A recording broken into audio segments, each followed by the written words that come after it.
Chapter 26.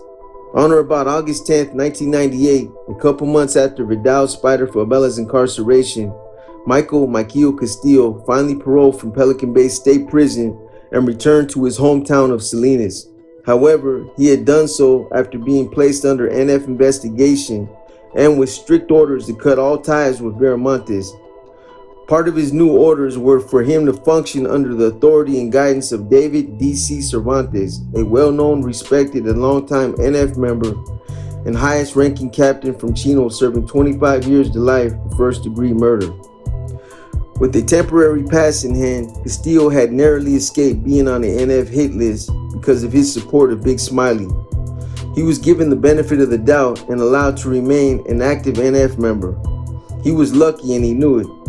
He also knew that he had been on and off other NF hit lists and that his status would remain questionable. He couldn't afford to make any more mistakes. The OGB was preparing to clean house and Castillo was more than ready to stay out of harm's way. Once on the streets, Castillo allegedly spent the first couple of days with his family, his children. He was close to them and spent as much time with them as possible, and his friends. He got situated in his old residence and let a few of his trusted homeboys know that he was out of prison and ready to resume his regimental leadership position. Everyone didn't share his thoughts.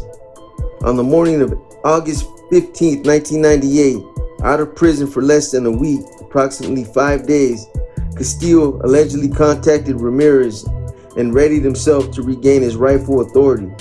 He arranged for a regimental meeting to be held later that evening. The regimental get-together and/or meeting was mandatory for all regimental NF members.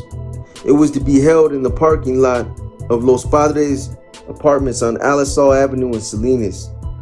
All regimental familianos in the area were expected to attend. On that note, Castillo, who was very likable, charismatic, and one of the few NF members from Salinas that was known for not having very many enemies, allegedly contacted Willie Shadow Stokes, an NR member. Stokes supposedly offered Castillo a ride, picked him up, and together they headed for Los Padres apartments and the meeting. On the way to the meeting, an optimistic Castillo told Stokes that he was anxious to see his fellow familianos and to pick up where he had left off.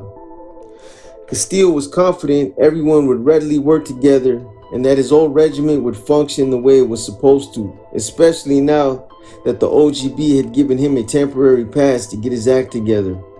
After listening to what Castillo said, Stokes allegedly informed the enthusiastic Castillo that things on the streets of Salinas had changed in his absence. He also was said to have explained that Ramirez was pressuring the younger homeboys and taking advantage of his authority. Stokes felt that Castillo shouldn't trust Ramirez.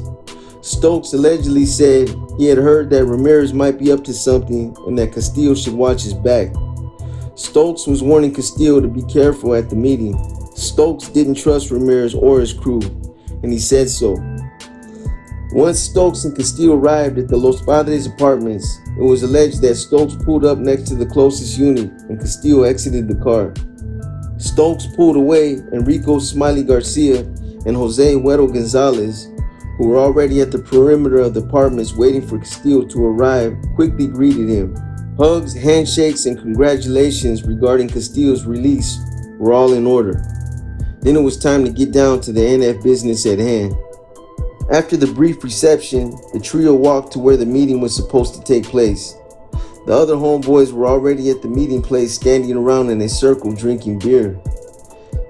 It must have sounded to Castillo as if the homeboys were in a relatively good mood. Everyone was telling jokes, laughing, and getting kind of loud. Castillo felt at ease. He had been to 100 of these meetings over the years, and he began to relax and let his guard down. He allegedly made some small talk with Garcia and told him he was glad to be home. Garcia and Gonzalez acted as if they, too, were just as glad that Castillo was released.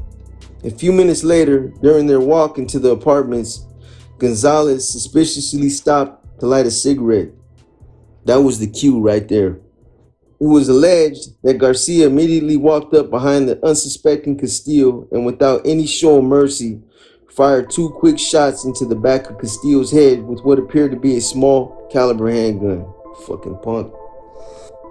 It was said that Ramirez had been making moves on behalf of Garcia, but that it was really Garcia who was making moves to take over the streets of Salinas while Castillo was in prison, and that he was teamed up with Ramirez and enjoyed his newfound power.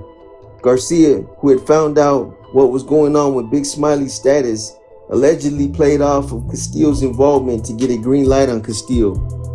After being shot in the back of the head, Castillo, who had shrugged off the warnings from Stokes, fell to the ground moaning in pain and near death. Garcia allegedly walked over to the seriously wounded Castillo, yelled at him, and gave him a few good kicks before everyone took off running in different directions. It was further said that Garcia either didn't know or just didn't care that Castillo had been given a temporary pass. Or was it only Castillo who thought he was being given the benefit of the doubt? Cutthroat politics, man. Nevertheless, either way, without hesitation and through a perfect example of the NF's brotherhood and betrayal, Castillo, who had dedicated over 20 years of his life to the mob, was laying in a puddle of his own blood. He was left for dead, and he did die. No arrests were made. Garcia was allegedly named the NF's overall authority in charge of Salinas.